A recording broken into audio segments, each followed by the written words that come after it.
Soyez dans la joie au nom du Seigneur Jésus-Christ. Mube mu munezero mu izina rya Yesu Kristo umwami wacu.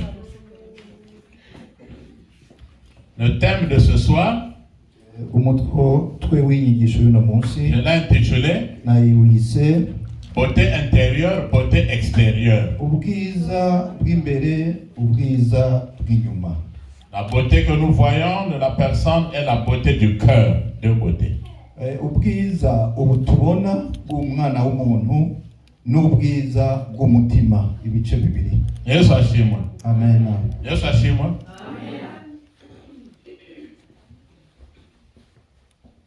Vous êtes toutes belles. Murasa neza mwese. Si vous n'êtes pas belle, donc vous ne dites pas amen. Mais si vous êtes belle, dites amen. Mwumva muri beza muvuge muti amena, mutamva mutari beza muhore. Oui, je vous trouve toutes belles. Jembo na mwese muri beza. Et pour les hommes aussi, vous êtes tous beaux. Que Dieu vous bénisse. N'abagabo namwe muri beza, Imana ibahezagire. Faites attention pendant que je vais donner ce message.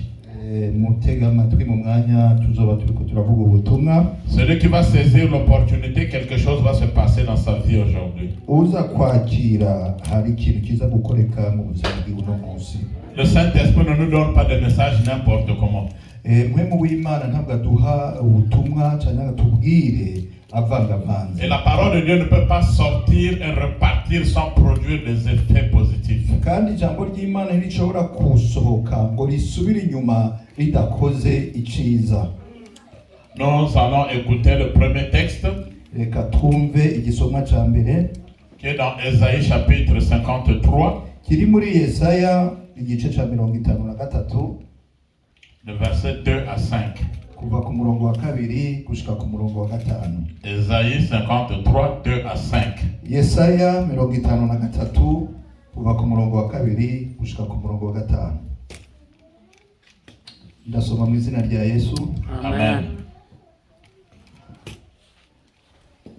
Kuko yakuriye imbere yiwe nk'umunago kandi nk'agashami kava mu ivu rigadutse. Ntiyari afise ishusho nziza canke igikundiro, kandi aho twamubona ntiyari afise ubwiza bwotumye tumwifuza. Yarakengerwa agahebwa n'abantu, yari umunyabibabaro, yarazi intimba ico arico. Yakengerwa nk'umuntu abandi bahisha mu maso habo, natwe ntaco twamwibagijeko. Nukuri ni intimba zacu yisizeko, ni imibabaro yacu yikoreye, ariko tweho twamwiyumviriwe nk'ubakubiswe, nk'uwacumiswe n'Imana, akicurikizwa n'akabonge. Yamara yacumitiwe ibicumuro byacu, yajanjaguriwe ibigabitanyo byacu. Igihano kituronkesha amahoro cabaye kuri we, kandi imishavu yiwe nidukiza. Amen. Amen. Maintenant, nous allons nous lever Reka duhaguruke ubu pour écouter le deuxième texte. kugira twumve igisomwa ca kabiri. Faites très attention encore parce que ces deux textes vont aller de pair avec la parole d'aujourd'hui. Kandi mutega amatwi cyane kubera ibisomwa bibiri bijaniranye n'ijambo ry'Imana riza kuvuga uno munsi. Matthieu, Matayo chapitre 27, igice ca 27 verset 26 à 31. kuva ku murongo wa 26 gushika ku murongo wa 31. Matthieu 27, 26, verset 26 à 31. Matayo igice ca 27 kuva ku murongo wa 26 gushika ku murongo wa 31. Ndasoma mu izina rya Yesu. Amen. Maze abarekurira Baraba, ariko Yesu aramutonagura amutanga ngo abambwe. Maze abasoda b'ico cyegera ca Kayisari bajana Yesu ku kirimba mu iciro ry'imanza. Begeranya umurwi wose w'ingabo kuri we, bamambura impuzu ziwe, bamwambika umutamana utukura, batsiba igitsebo c'amahwa bakimwambika ku mutwe, bashira n'irenga mu kuryo kwiwe, baramupfukamira, baramucurira bati, ndagize bwakeye mwami w'abayuda. Bamuvuma amate, bamushikura rya renga, barimukubita mu mutwe. Bamaze kumushinyagurira, bamwambura wa mutamana, bamwambika impuzu ziwe, bamujana kumubamba. Mwakira ijambo ry'Imana. Nous allons nous asseoir. J'ai de la peine quand je lis ces deux textes. Ndababara cyane iyo ndiko ndasoma ibisomwa bibiri. À chaque fois que je les lis, je pleure toujours. Igihe cyose ndabisomye ndarira misi yose. C'est très frappant. Birababaza, bikora ku mutima. Beauté intérieure, beauté extérieure. Ubwiza bw'imbere, ubwiza bw'inyuma. La Bible nous parle des personnes qui étaient belles, des hommes beaux, des femmes belles de figure. Ijambo ry'Imana ritubwira abantu beza mu maso. Alléluia. Sarah était belle de figure. Sara yari mwiza mu maso. C'est la Bible qui le dit. Ni ijambo ry'Imana ribivuga. Rebecca était belle de figure et belle de taille. Rebecca yari mwiza mu maso kandi yari afise n'umutumba ugororotse.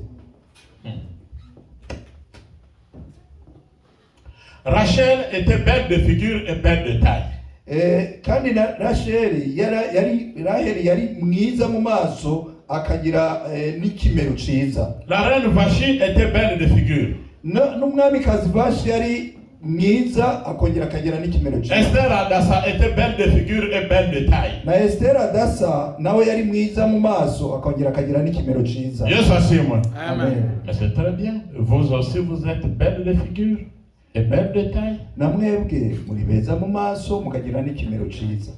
Même chez les hommes, no mu bagabo, la Bible dit que Moïse était un beau garçon. Ijambo ry'Imana ritubwira ko Mose yari umuhungu mwiza. David aussi était un beau garçon avec des petits yeux et une belle couleur. David. Dawidi nawe yari umuhungu mwiza afise amaso mato n'uruhu rwiza cyane. Je me rappelle de ces jeunes. Oh, Daniel.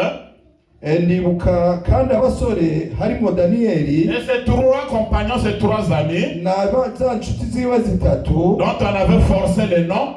Babandi bari bahinduye amazina. Shadrach, Meshach et Abednego, qui n'étaient pas leur nom, mais on les avait donnés. Shadrach na Meshach na Abednego amazina bari babahinduriye ariko tariyo mazina yabo. La Bible dit qu'ils étaient tous bons de figure.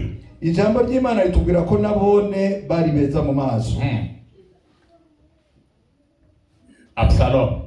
Absalom, le fils de David. Umuhungu wa Dawidi. La Bible dit qu'il était beau de figure et beau de taille. Nawe ijambo ry'Imana ritubwira ko yari mwiza kandi agororotse. Joseph. Na Yosefu. La Bible dit qu'il était beau de figure et beau de taille. Ijambo ry'Imana riratubwira ko nawe yari mwiza kandi yari agororotse. Dans la Bible, il n'y a qu'une seule personne qu'on dit qu'il était laid. Jésus-Christ de Nazareth. Ijambo ry'Imana umuntu wenyene ritubwira yari mubi, Yesu Kristo w'i Nazareti. Ça fait mal, hein? Birababaza. Est-ce que Dieu peut créer son fils laid? Non. Imana mbega ishobora kurema umuhungu wayo ari mubi? Mais à quel moment Jésus-Christ est devenu laid? None ni ryari Yesu Kristo yabaye mubi mu maso? La Bible dit qu'il n'avait plus d'éclat sur la face. Ijambo ry'Imana rivuga ko ataragifise umunezero mu maso. C'est quand il avait porté ton péché et ta souffrance avant la croix. Ni cya gihe yari yikoreye ibyaha byacu, yari yikoreye imibabaro yacu imbere y'uko abambwa ku musaraba. Est-ce que être belle c'est un problème? Être beau c'est un problème? Non, soyez beau, soyez belle au nom de Jésus-Christ de Nazareth. None kuba mwiza mu maso ni kibazo? Oya, mube beza mu izina rya Yesu Kristo w'i Nazareth. Mais le problème c'est que quand vous êtes beau de figure, belle de figure, vous devez aussi être bon de cœur.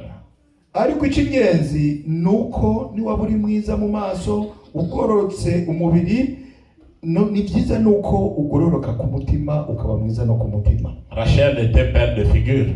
Raheli yari mwiza mu maso et belle de taille.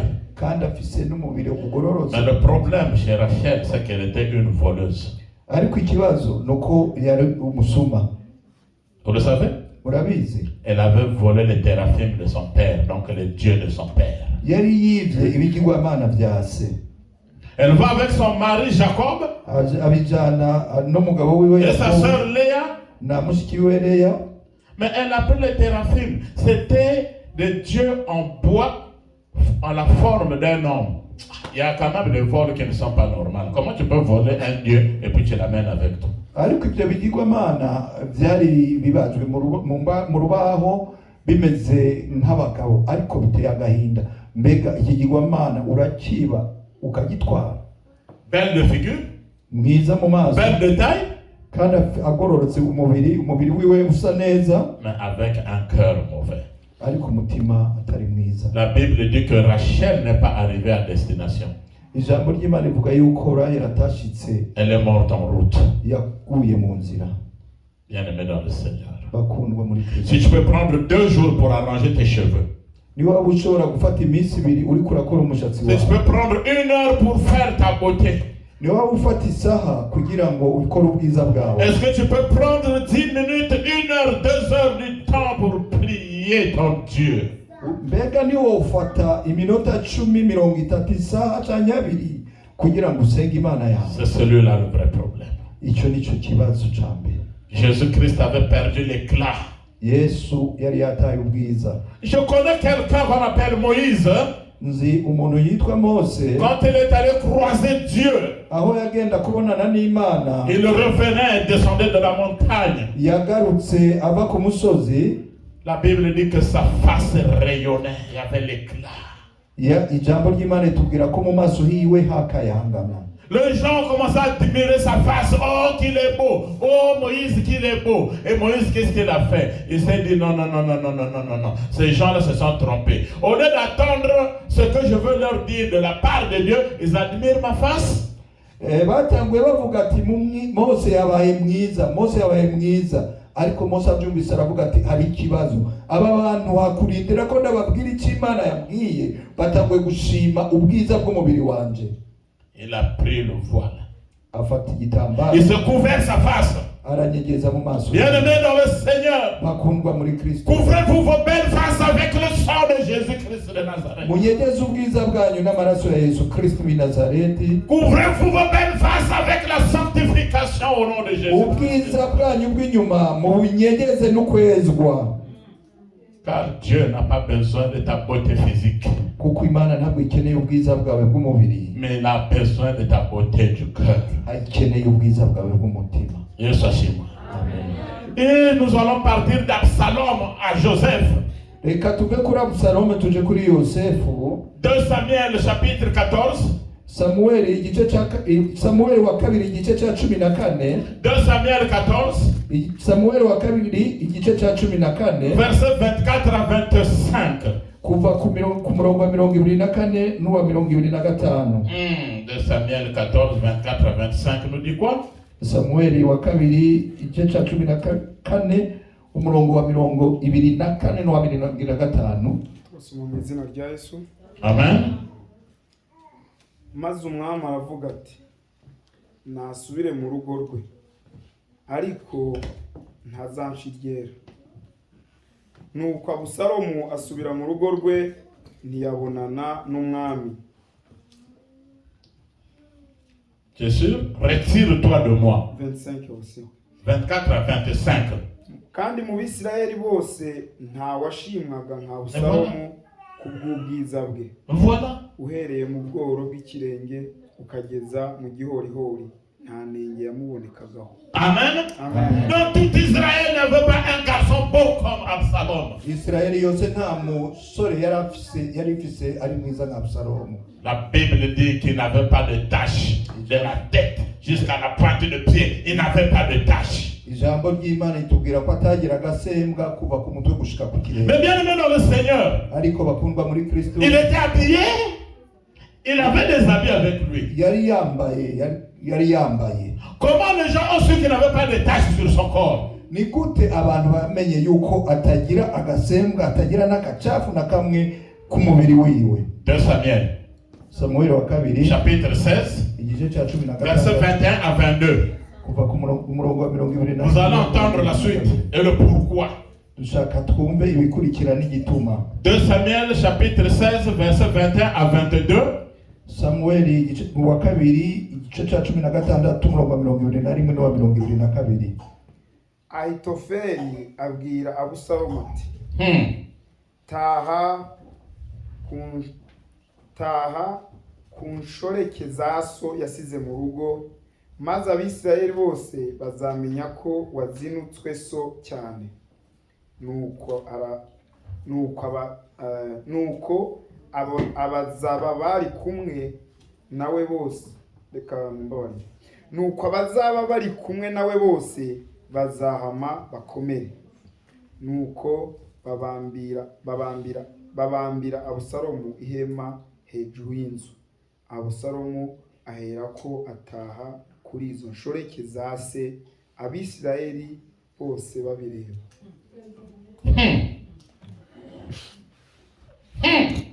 Quel genre de personne? Uwo n'umuntu ameze gute? Il était beau, Yari mwiza, pas semblable à l'autre jeune, ntabwo yasa n'abandi basore, mais son cœur était mauvais. muko umutima we wari Beauté intérieure, beauté extérieure. ubwiza bw'inyuma, ubwiza bw'imbere. Il voulait tuer son père.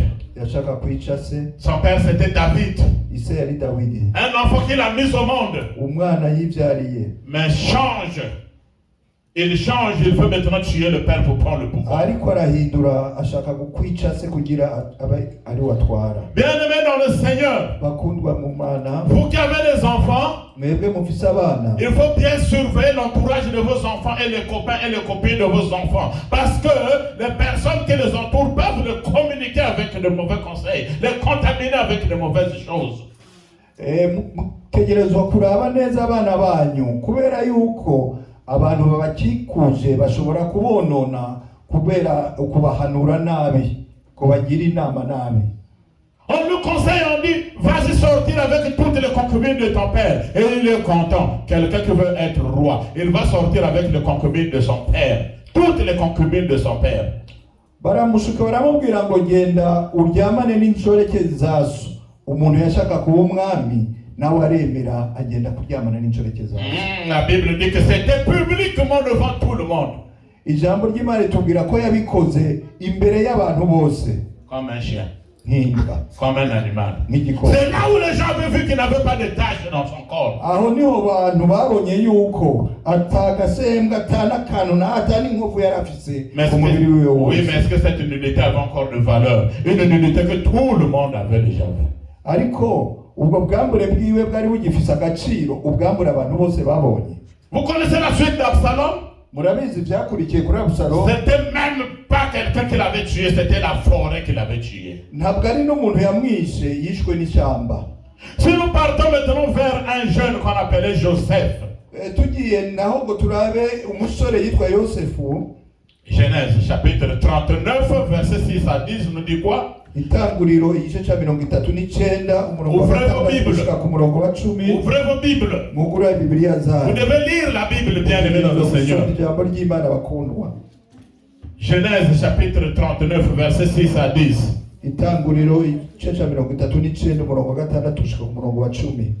Turasoma mu izina rya Yesu. Amen. Abitsa Yosefu ibyo atunze byose mu byamubikije, ntiyagira ikindi agenzura keretse kwita ku byo yajyaga arya. Yosefu yari mwiza wese, afite mu maso heza. Hanyuma y'ibyo nyirabuja abenguka Yosefu, aramubwira ati turyamane.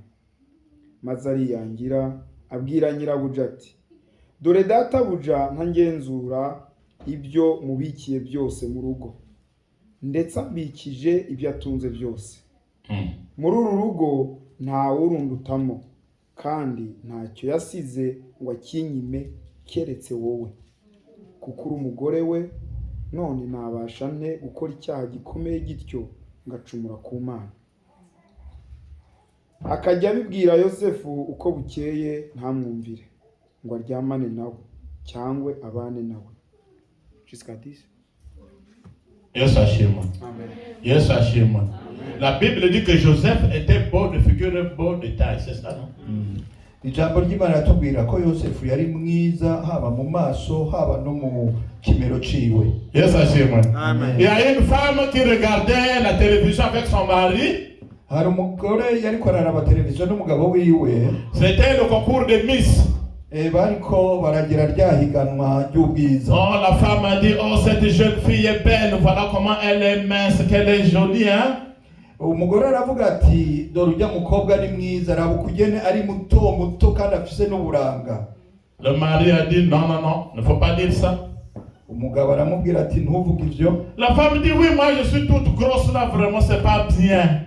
Umugore waca mwijura ngo yango jewe ndi munini cyane ngo vraiment simeze neza. Le mari a dit si tu étais mince comme cette fille, je ne vais pas te prendre parce que moi je cherchais une grosse femme. Alléluia. Umugabo aramubwira ati yo wari muto muri ya mukobwa sinari kukurombora kuko jewe nakunda abagore banini.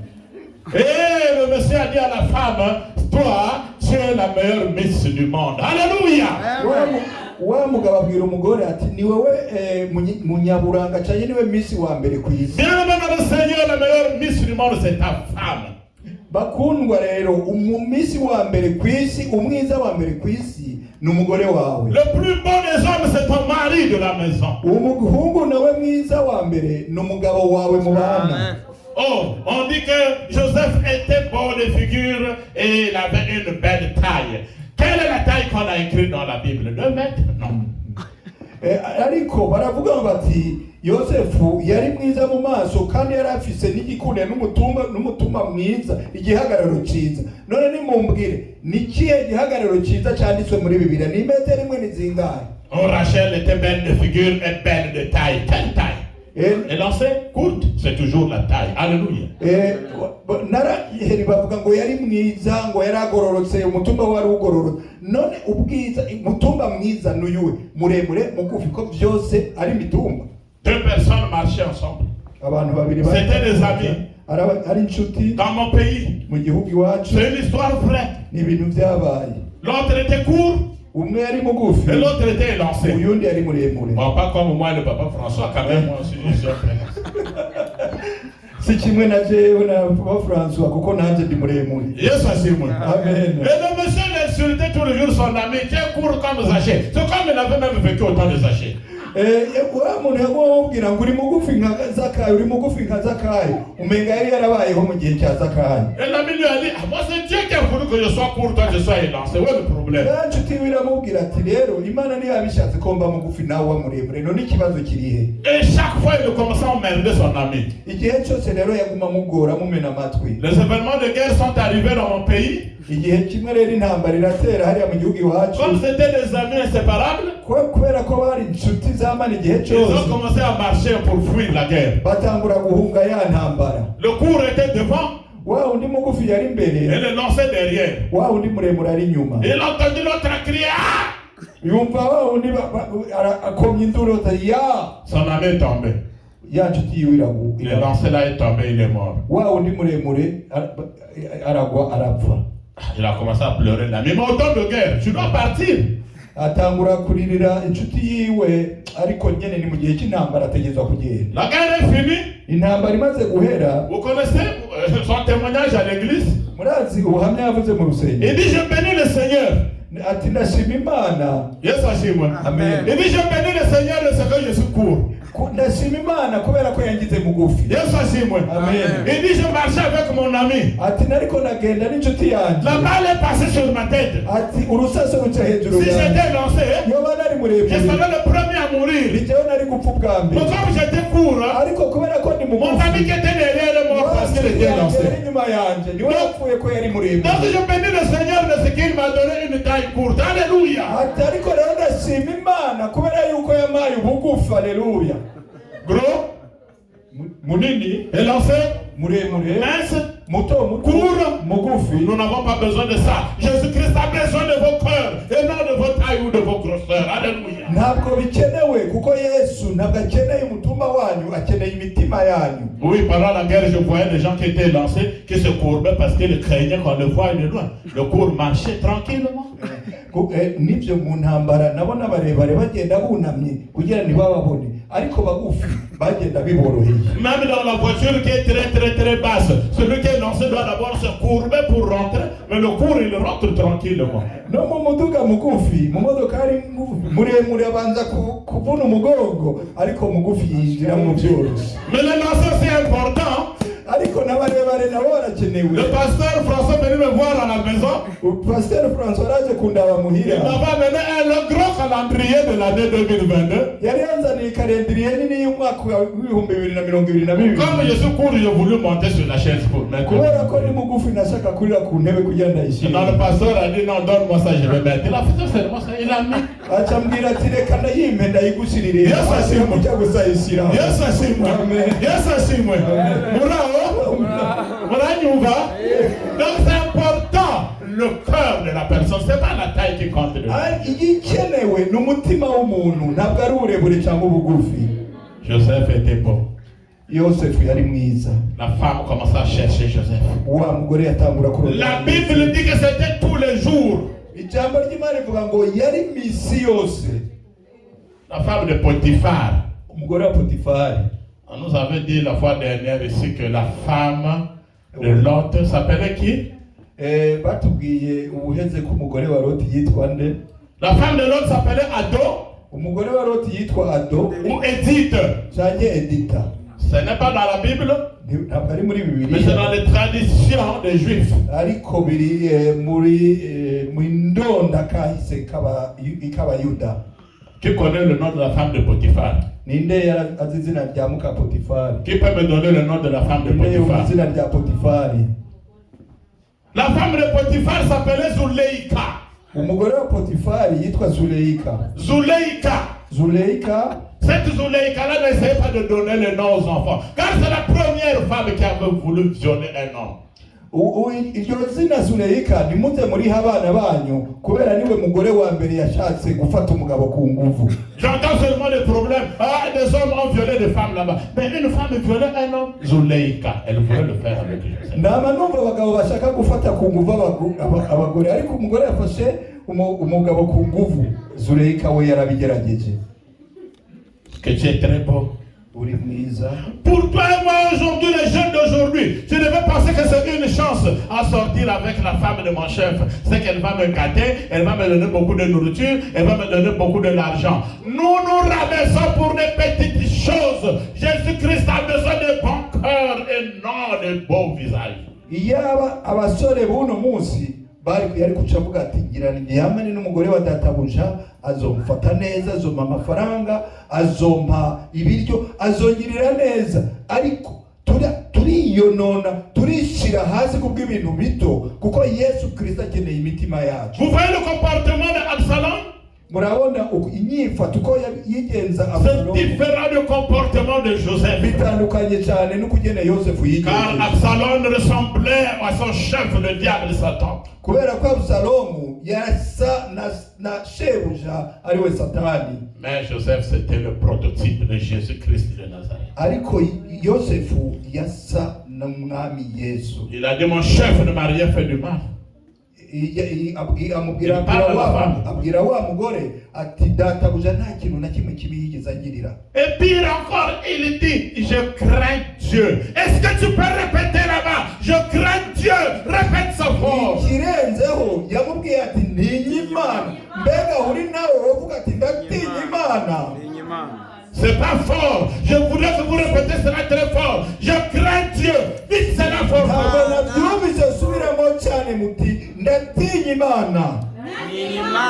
Mais oui, il faut craindre Dieu. Il n'était qu'à deux, la femme et Joseph. Il n'y avait pas de témoin.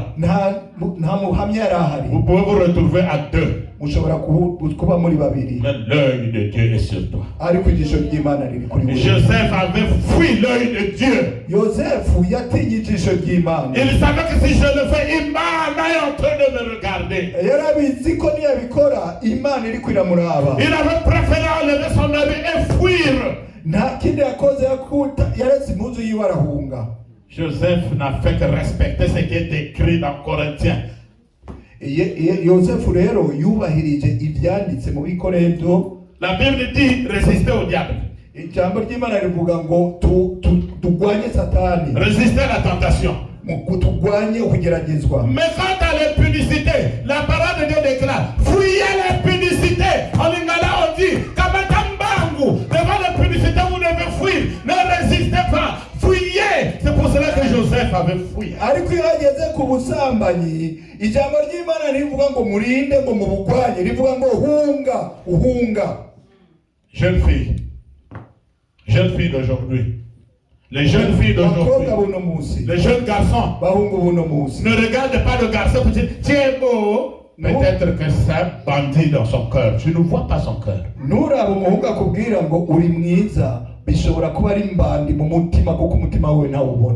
Si tu es beau ou belle de figure, que tu sois aussi beau, belle de cœur avec un bon cœur.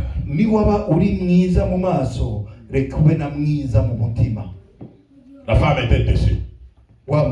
C'était tous les jours qu'il demandait à Joseph.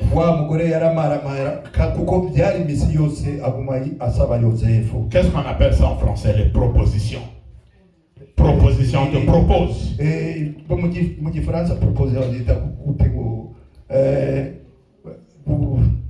Si tu acceptes ceci, je te donne ça.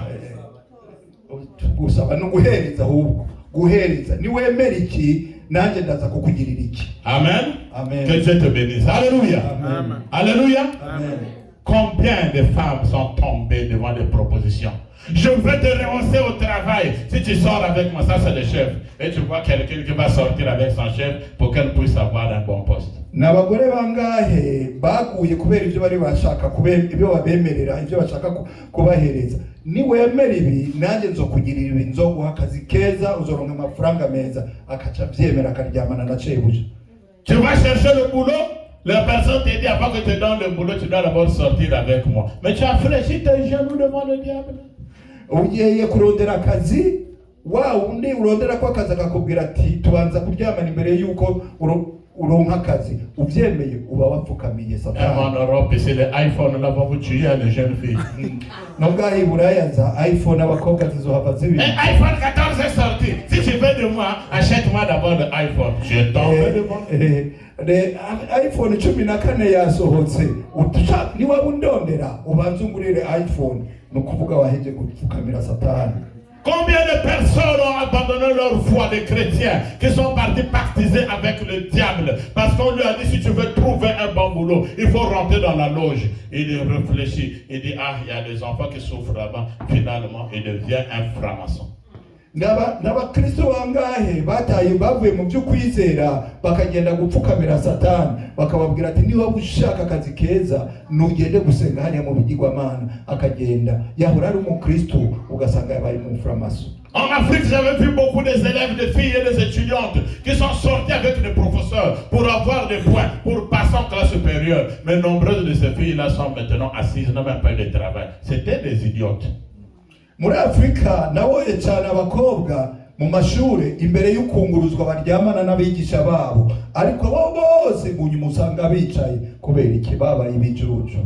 Bien-aimés dans le Seigneur, bakundwa muri Kristo, la personne est comme une fleur. Umuntu ameze nk'ishugwe cyangwa indabyo. La personne peut être belle à sa jeunesse, à 70 ans, 90 ans. On dit ah, cette femme-là, elle était belle, hein? C'est le passé. Umuntu ashobora kuba ari mwiza igihe akiri muto ariko amaze kugira imyaka 70 bavuga ngo uriya mugore yari mwiza nukuvuga muri kahise yari. La fleur, icugwe elle germe, on arrose de l'eau, bakarisuka kwa amazi, mais cette eau-là ne doit pas avoir le sel ou le savon, sinon la fleur va se dissoudre. ariko iryo shugwe ntirishobora kuba ari kumunyo cyangwa isabune kubera ko rya shugwe riraza kononekana. De même, toi le chrétien ou la chrétienne, nico kimwe n'umukristu. Je te demande pas d'être arrosé par de l'eau, mais sois arrosé par la sanctification et la parole de Jésus-Christ. Singubwiye ngo uvomegwe n'amazi ahubwo uvomegwe n'ijambo n'ukwezwa kwa Yesu Kristo w'i Nazareti.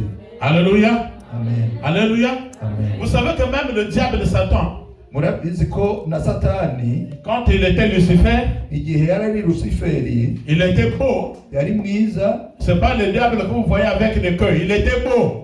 Ntabwo ari ya Satani bacapa n'umurizo, yari mwiza. Dans Ézéchiel chapitre 28, muri Ezekiel igice cya 28 verset 12 à 17. kuva ku murongo wa 12 gushika ku murongo wa 17. Ézéchiel 28 12 à 17. Ezekiel 28 12 gushika ku 17. On parle du roi de Tyr, mais c'est pas le roi de Tyr, c'est bien Lucifer. Bavuga ngo n'umwami w'Itiro ariko si uwo mwami ni Luciferi. Tu peux nous le lire, mon frère? Oui. Turasoma mu izina rya Yesu. Amen. Amen. Amen. Amen. Amen. Mwana w'umuntu, shurira umwami w'Itiro umuborogo umubwira uti, umva uko umwami w'Iteka avuga ngo, wari intungane rwose, wuzuye ubwenge n'ubwiza buhebuje, wahoze mu Edeni y'ingobyi y'Imana. Il était à l'Éden. Umwambaro wawe wari ibuye ryose ry'igiciro cyinshi, Odemu na Pitida na Yahalomu na Tarushishi na Shohamu na Yasipi na Safiro na Nofeki na Bareketi n'izahabu. Ubuhanga bwo kubaza amashako n'imyironge bwari wawe. Mu munsi waremwemwo byose byari biringaniye. Wari warasigiwe kugira ngo ube umukerubi utwikira, kandi nagushyizeho kugira ngo ube ku musozi wera w'Imana. Wagendagenderaga hagati y'amabuye yaka umuriro. Wari utunganye bihebuje mu nzira zawe zose uhereye umunsi waremweho, kugeza igihe wabonetsweho gukiranirwa, wuzuyemo urugomo ruzanywe n'ubugenza bwawe bwinshi bugutera gucumura. Nicyo cyatumye nkwirukana nk'uwanduye, nkagukura ku musozi w'Imana. Narakurimbuye wa mukerubi utwikira we, ngukura hagati ya ya mabuye yaka umuriro. Ubwiza bwawe nibwo bwateye umutima wawe kwishyira hejuru. Kubengerana kwawe niko kononye ubwenge bwawe. Nakujugunye hasi ngutangariza imbere y'abami kugira ngo bakwitegereze. Alléluia. Amen. Alléluia. Amen. La Bible dit qu'il était beau. Ijambo ry'Imana tubwira ko yari mwiza. Mais à cause de ta beauté, il était devenu orgueilleux. Ariko kubw'ukwiza bwawe wameze nk'ubwibone. Le Seigneur ne résiste pas aux orgueilleux. Ne fait pas grâce aux orgueilleux. Il résiste aux orgueilleux, je voulais dire. Imana ntabwo yihanganira abanyabwibone. Et il fait grâce aux humbles. Ariko kandi ishima abaciye bugufi. Je vous demande d'avoir des bons cœurs aujourd'hui. Ndabinginze mugire imitima myiza uno munsi. Yesu ashimwe. Yesu ashimwe. Quand nous repartons maintenant dans le texte du jour, iyo musubiye muri cya gisomwa mu bya bisomwa by'uno munsi, c'est-à-dire Ésaïe 53, le verset 2 à 5, tugasubira muri Ezayi 53 kuva ku murongo wa 2 gushika ku murongo wa 5. la Bible dit qu'il avait déjà perdu sa beauté. C'est Ésaïe qui voit déjà cela beaucoup de siècles avant ce qui est écrit dans Matthieu. Ijambo ry'Imana rivuga ni ko ari Yesayi yari yamaze kubona yuko yabuze ubwiza bwiwe. Ivyo yabivuze imyaka amajana n'amajana avuga bya bindi twasubire gusoma muri Matayo. Il n'avait plus d'éclat. Ntabwo yari agifise ubwiza. Homme de douleur. Yari umunyamibabaro. Homme de souffrance. Yari arengewe n'agahinda. Il dit c'est pour ça que toi tu l'avais abandonné. Ijambo riravuga ngo ni nacyo gituma wari wamuhevye. Il y a des gens qui dorment sans Jésus-Christ. hari abantu baryamye batagira Yesu. Tu te réveilles sans Jésus-Christ. Ukavyuka utagira Yesu. Tu vas travailler sans Jésus-Christ. Ukaja gukora utagira Yesu. Tu viens même à l'église sans Jésus-Christ parce que tu veux qu'on voie ta beauté, tes habits. Ukaza no mu rusengero utarigira Yesu Kristo kuko uje kugira babone uko wambaye kugenusa babone wewe. La Bible dit qu'il a été frappé, Ijambo ry'Imana tubwira ko humilié. agacishwa bugufi. Si Jésus-Christ a été humilié, c'est pour que tes humiliations finissent aujourd'hui. Niba Yesu yarasuzuguritse agacishwa bugufi no kugira ngo wewe gusuzugurwa no gucishwa bugufi kwawe guhera no munsi. Qui peut porter tes souffrances? Ninde yo kizububabaro? La Bible dit qu'il avait amené tes souffrances depuis ce jour-là. Ijambo ry'Imana rivuga ngo yatwaye imibabaro yawe kuri uwo munsi. Jésus-Christ ne peut pas souffrir pour que toi tu continues encore à souffrir. S'il avait apporté tes souffrances, c'est pour que toi tu sois maintenant libre. Tu es désormais libre depuis aujourd'hui. Alléluia. Ninde wundi yotwara imibabaro? Ijambo ry'Imana rivuga ngo yikoreye imibabaro yacu. Niba Yesu yarikoreye imibabaro yacu no kugira twebwe uno munsi twitegeke ntitugire imibabaro. Uno munsi wumve yuko ubohowe mu izina rya Yesu. Cependant, ariko il a été blessé, yarababaye, puni. arahanwa. Lui qui n'a jamais commis de péché, il a été blessé à cause de toi. We atigeze amenya icyaha yakomerekejwe kubera wewe. La Bible dit que la paix qui manquait en toi, c'est ce jour-là qu'il avait donné maintenant la paix. Retrouve la paix parce qu'on l'appelle Jésus-Christ, le prince de paix. Ijambo ry'Imana tubwira ngo amahoro twari twarabuze uwo munsi niwe yaduhaye. Rero wakira amahoro kuva uno munsi avuye kuri Yesu Kristo we yitwa umwami w'amahoro.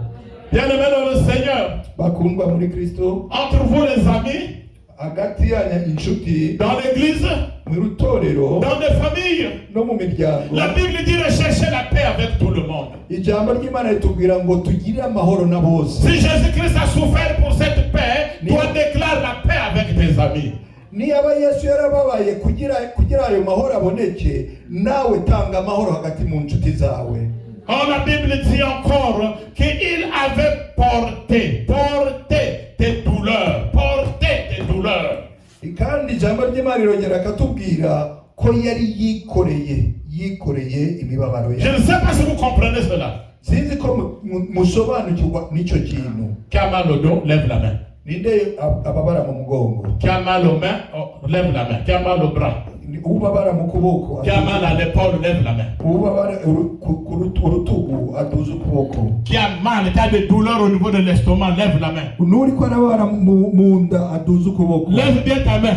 Uduza neza ukuboko kwawe. Je voudrais seulement te faire comprendre qu'il y avait quelqu'un qui avait porté tes douleurs. Aujourd'hui même ces douleurs doivent tomber au nom de Jésus-Christ de Nazareth. Ndashaka utahure ko hari umuntu yikoreye iyo mibabaro yawe. Nakutangariza ko uno munsi iyo mibabaro yawe yose iza gukoroka mu izina rya Yesu. Que ce soit les douleurs du cœur, ibe n'imibabaro yo mu mutima. Que ce soit les douleurs du corps, ibe n'imibabaro y'umubiri. Chaque jour j'ai mal au dos, j'ai mal au bras, j'ai mal à la tête. Ça doit finir au nom de Jésus-Christ. Parce qu'il y avait quelqu'un qui avait porté tes douleurs. Il y a cela 2000 ans, plus de 2000 ans. Cette personne on appelle Jésus-Christ de Nazareth, le roi de rois, le Seigneur de seigneurs.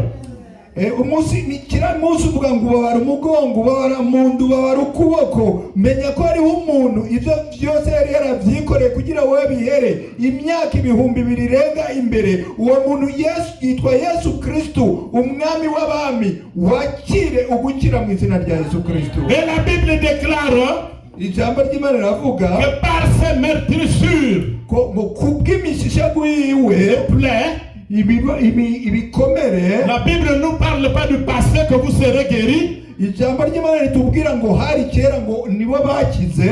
Il ne dit pas que vous avez été guéris. Kandi ntibivuga ngo barakize muri kahise. Il ne dit pas au futur vous serez guéris. Kandi nta nubwo rivuga ngo muzokira. C'est cette occasion, la Bible dit vous êtes guéris. Vous êtes guéris. Dis que je suis guéri au nom de Jésus-Christ. Ijambo ry'Imana rivuga ngo murakira, mukirira muri iyo. Muvuge ati ndakize mu izina rya Yesu Kristo. Si vous croyez cette parole, vous n'allez pas sortir d'ici encore malade. Parce qu'on parle du présent, par ces meurtrissures, vous êtes guéris.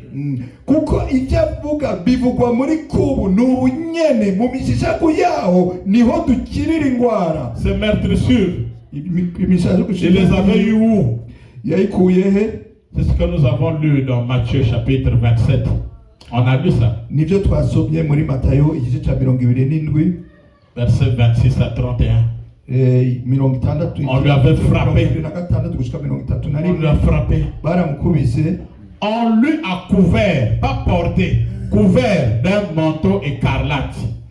Ntabwo ntikwamwambitse baramupfutse umutamano utukura. Est-ce que tu sais que Jésus-Christ a été mis nu pour toi? Urabizi ko Yesu yambaye ubusa kubera wewe? On lui avait enlevé les habits. Bari bamukuye impuzu. Un Dieu qui est nu pour toi. Umwami Imana yambaye ubusa kubera wewe. Je regrette qu'il y ait des personnes qui vont même s'entêter à cause des nouvelles connexions qui sont sorties, de nouveaux habits qui sont sortis. S'ils n'achètent pas ça, ils tombent même malades. Ils préfèrent même aller dans des dettes en dette pour avoir les habits. Mais est-ce que tu reconnais qu'il y a quelqu'un, il y a un Seigneur de Seigneurs qui s'est mis nu à cause de toi pour que tu sois habillé aujourd'hui? Ndababazwa n'abantu baheba bakaja no mu madeni cyane ugasanga umutima we uri kubyo yambara ku munsi gishasha gushika atinda akaja no mu madeni. Ariko mbega murazi yuko hariho umwami yari yambaye ubusa kugira wewe wambara ubwiza no munsi? L'habit écarlate, le manteau écarlate, c'est-à-dire que c'était un manteau de couleur rouge vif, comme la couleur du sang. C'est ce qu'on appelle le manteau écarlate. Yari umutamana utukura nk'uko byanditse, bisigura ko wari umutamana ufise irangi ry'amaraso. Quand il devait se blesser, le sang devait couler. Igihe yategerezwa gukomeretswa, amaraso yategerezwa, le sang devait prendre la couleur du manteau. Amaraso yiwe yategerezwa gusana wa mutamana. On lui a mis une couronne. Bamwambika urugori. Une couronne, il y avait des épines. Urugori rw'amahwa. On a forcé sur sa tête. Bamushira ku mutwe. Quand je fais l'œuvre de Dieu, iyo ndiko ndakora umurimo w'Imana, s'il y a quelqu'un qui vient mettre des épines sur ce chemin, il se trompe parce que il y a quelqu'un qui avait déjà porté les épines sur sa tête. Hakagira umuntu aza kunshirira amahwa mu nzira, abari ko arihenda kuko hari wamaze kwambara amahwa imbere yanje. Alléluia. Amen. Oui, tu ne peux plus marcher sur les épines. Que sur ton chemin ne doit pas avoir des épines. Parce qu'il y a le roi de rois qui avait déjà porté une couronne des épines pour toi. Désormais, tu dois marcher librement au nom de Jésus-Christ de Nazareth. Ntabwo gishobora gutambuka uhonyora amahwa kubera ko hariho umwami yambaye amahwa mu kibanza cyacu. Uno munsi rero nta mahwa kitubereye mu nzira, dutegerezwa gutambuka twemye. Le manteau était le manteau de la honte qu'on l'avait fait porter. Uwo mutamana wari mutamana w'ukumwambika isoni niwo bamwambitse. Il y a des gens qui portent encore le manteau de la honte. Hariho abantu bacambara umwambaro wo kusuzugurwa. Les gens qui marchent dans l'humiliation. Abantu batambuka basuzuguwe bagayitse. Mais Jésus-Christ avait déjà porté ton manteau de la honte. Ariko nakubwira ni Yesu yarahejeje kwambara uwo mutamana wawe wo gusuzugurwa. S'il s'est fait humilier, c'est pour que tes humiliations finissent dès maintenant. Niyaba yarasuzuguwe no kugira ngo gusuzugurwa kwawe guhera uno munsi. Les gens ont craché sur lui. Abantu baramuciriye ko. Qui peut me dire le nombre de personnes qui avaient craché sur lui? Inde yombwira abantu bacire kuri Yesu, igitigiri cy'abantu bacire kuri Yesu Kristo. Nous lisons seulement les gens ont craché sur Jésus. Vous connaissez le nombre de personnes qui ont craché sur lui? Turavuga ngo abantu bamuciriye ko, murazi igitigiri cy'abantu bamuciriye. Qui peut me le dire? Nous partons vers la fin. Ninde yobimbwira turiko turaja ku mpera? 600 personnes abantu amajana 600 ont craché sur Jésus-Christ au même moment. Bacire kuri Yesu Kristo mu kishingo kimwe. 600 personnes. Abantu 600. Matthieu 27. Matayo 27. Matthieu 27. Matayo igice cya 27 umurongo wa 27. La Bible dit qu'on l'a mené là où on devait le juger. Ijambo ry'Imana tubwira ko bamutwaye aho bagera kumucira urubanza. On l'a mené vers une cohorte. La cohorte. Bamutwaye bamukikuza abasoda benshi. Or la cohorte, c'est une légion de soldats romains qui est de 600 personnes. Rero iwo muce w'abasoda bari 600. Umuco umwe mu basoda b'Abaroma babara 600.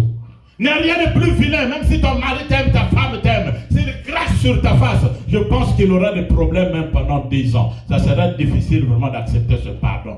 Heureusement qu'on est des chrétiens. Cracher sur quelqu'un? ibintu nta kintu gishobora kubabaza nk'uko umugore wacanye umugabo wawe naho mwaba mukundana yo gucira kw'amate.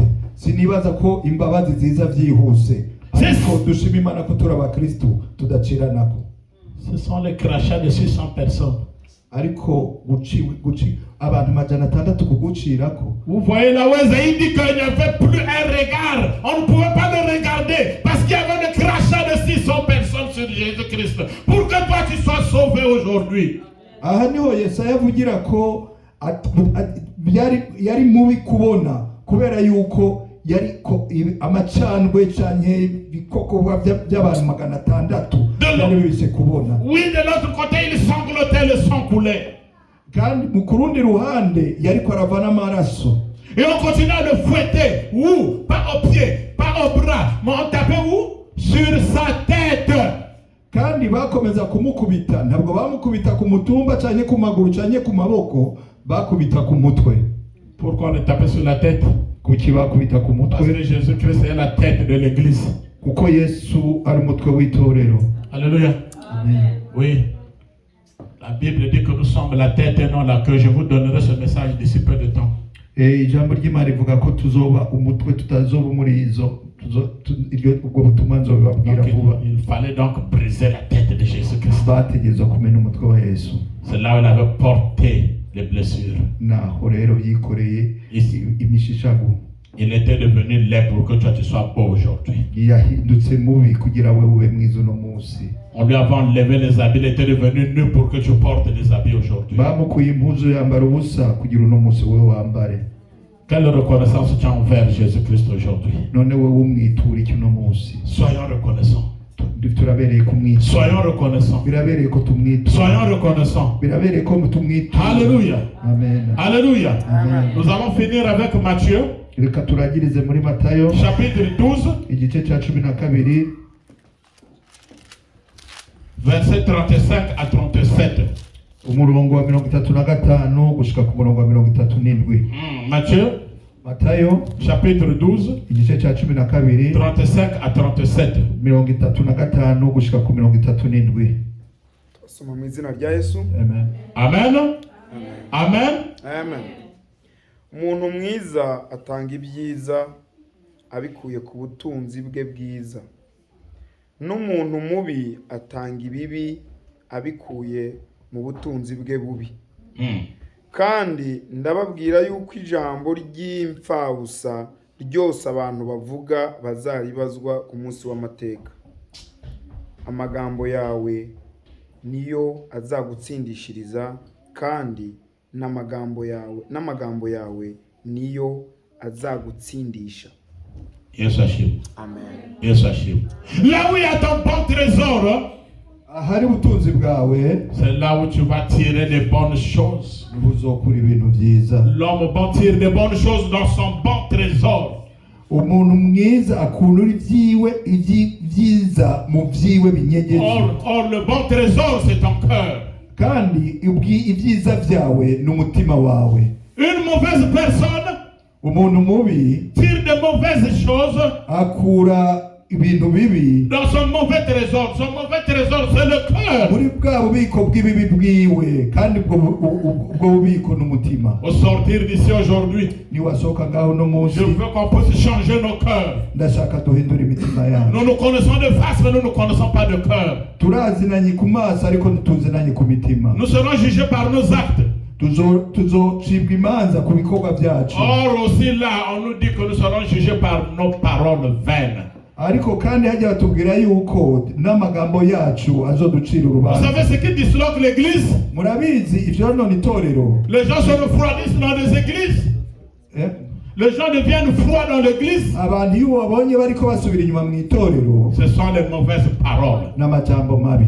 Les mauvaises paroles. Amajambo mabi. Tu te retrouves dans une maison quelconque. Uja mu nzu imwe, Au lieu de manger ton foufou tranquillement, hakufungura ubugari bwawe mu mahoro, tu commences à parler du mal d'Apollinaire. Est-ce que Apollinaire c'est Jésus-Christ de Nazareth? ugatangura kuvuga nabi Apollinaire. Mbega Apollinaire ni Yesu Kristo w'i Nazareti. Et la personne va se refroidit, ne viens plus à l'église. Parce que tu as sorti des choses qui sont venues de ta bouche. wa muntu avyumva ugasanga asubiye inyuma ntaje mu itorero kuko yumvise bivuye muri wewe. Ce sont les mêmes personnes qui disent l'église est mauvaise, le pasteur là est mauvais.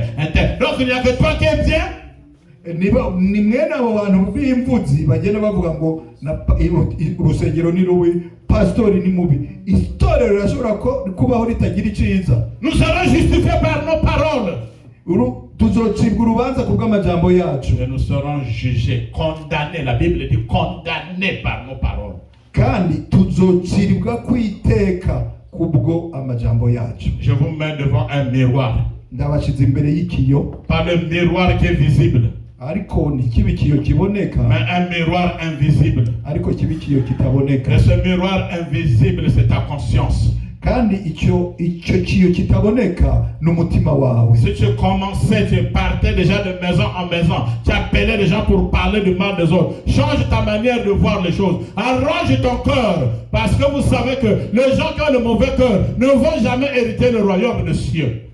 Niba wari umaze igihe ugendagenda amazu uvuga abandi, uhindura umutima wawe utangura uvuge neza, kubera yuko ijambo ritubwira yuko abantu b'imitima mibi atabwo bazinjira ubwami bw'Imana. Je vous ai dit de ne plus acheter vos habits.